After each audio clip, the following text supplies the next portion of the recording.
नमस्कार, मैं हूँ पार्थ और आज मैं आपको लेकर के आया हूँ शिवखोड़ी गुफ़ा। ये मेरे पीछे जो आपको द्वार दिख रहा है, ये शिवखोड़ी गुफ़ा का 2 नंबर द्वार है और यहीं से एंट्री करते ही आपको भगवान भोलेनाथ और माता पार्वती एक ही शिवलिंग में आपको विराजमान मिलेंगे। अगर इतिही इसके पौराणिक महत्व की बात करें, तो इसका पौराणिक महत्व बहुत प्राचीन है। कहा जाता है कि एक बार भस्मासुर नामक राक्षस ने भगवान शिव की आराधना की और उनसे ये वरदान प्राप्त किया कि वो जिस भी व्यक्ति के सर पर हाथ रखेगा, उस व्यक्ति की मौत हो जाएगी, वो व्यक्ति भस्म हो जाएगा। कुछ ही समय बाद ऐसा ही हुआ कि उस भस्मासुर ने भगवान शंकर को ही दौड़ाना शुरू कर दिया, क्योंकि उसका मन पार्वती जी पर आ गया था। इस चीज़ को देखते हुए भगवान शिव अपने दोनों बच्चों और पार्वती के साथ इसी गुफा में आकर के छिप गए। कहा जाता है कि इस गुफा का रास्ता उन्हें एक गाय ने बताया था। इस गुफा में आके छिपने का एक उद्देश्य था कि उनको भस्मासुर मिल न सके, उनको भस्मासुर भस्म न कर सके। कहा जाता है कि इसके बाद भगवान विष्णु मोहिनी का रूप धर करके आते हैं और भस्मासुर को एक नृत्य कराते हैं और जिस नृत्य के दौरान भस्मासुर अपने ही हाथ को अपने सर पे रख देता है और भस्म हो जाता है। कहा जाता है कि इसमें जब भगवान शिव ने एक बार अपनी त्रिशूल फेंकी थी, तो उस त्रिशूल से का वेग इतना था कि इस गुफा से एक रास्ता बन गया जो सीधे अमरनाथ को जाता है। इस गुफा से एक और रास्ता है, कहा जाता है कि वो सीधे स्वर्ग की तरफ जाता है। अब इन बातों में कितनी सच्चाई है? जय श्री राम।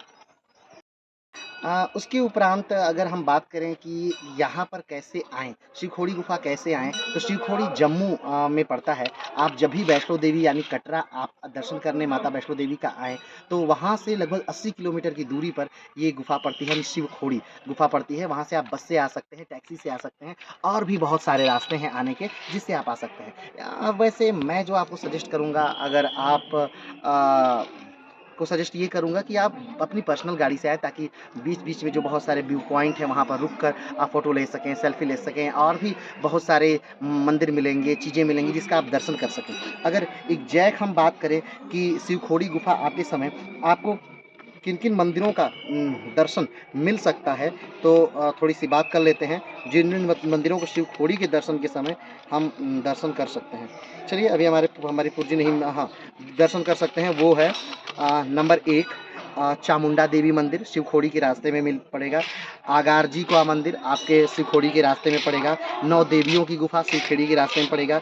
राफ्टिंग चिनाब नदी पर बेहतरीन राफ्टिंग यहाँ पर होती है, तो यहाँ पर राफ्टिंग होगी और ये सारे इसके रास्ते में है पॉइंट। तो जब भी आप शिवखोड़ी गुफ़ा घूमने के लिए आइए, तो इसको ज़रूर से आप घूमिए, क्योंकि ये बहुत बेहतरीन गुफ़ा है। अगर आप जय माता वैष्णो देवी को घूम कर चले जा रहे हैं और शिवखोड़ी गुफ़ा नहीं घूमने आ रहे हैं, तो ये कहीं न कहीं मूर्खता होगी। अगर बस से आ रहे हैं तो बहुत ज़्यादा खर्च भी नहीं है, एक दिन में आप आ करके दर्शन करके चले जा सकते हैं। ये पहाड़ी पर स्थित है, आप देख सकते हैं। जो नीचे है पॉइंट, वहाँ से यहाँ तक चढ़ाई है, लगभग साढ़े 3 किलोमीटर की चढ़ाई है और साढ़े 3 किलोमीटर की पिट्ठू से यात्रा करने के बाद या घोड़े से यात्रा करने के बाद या पालकी से यात्रा करने के बाद आप यहाँ तक पहुँच सकते हैं। अगर आप चढ़ने में सामर्थ हैं, तो आप घोड़ा, पिट्ठू, पालकी ये सब मत करिए, डायरेक्ट यहाँ पर आ जाइए। यहाँ पर 2 गेट हैं, एक वीआईपी गेट है। अगर आपके वीआईपी से आना चाहते हो तो वीआईपी से, और नहीं तो नॉर्मल लाइन में लग के आ सकते हैं, तो नॉर्मल लाइन में लग के आ जाइए। चलिए ठीक है, आज के लिए इतना ही। फिर मिलते हैं एक नए वीडियो के साथ, नए स्थान के साथ। तब तक के लिए नमस्कार, धन्यवाद, जय हिंद।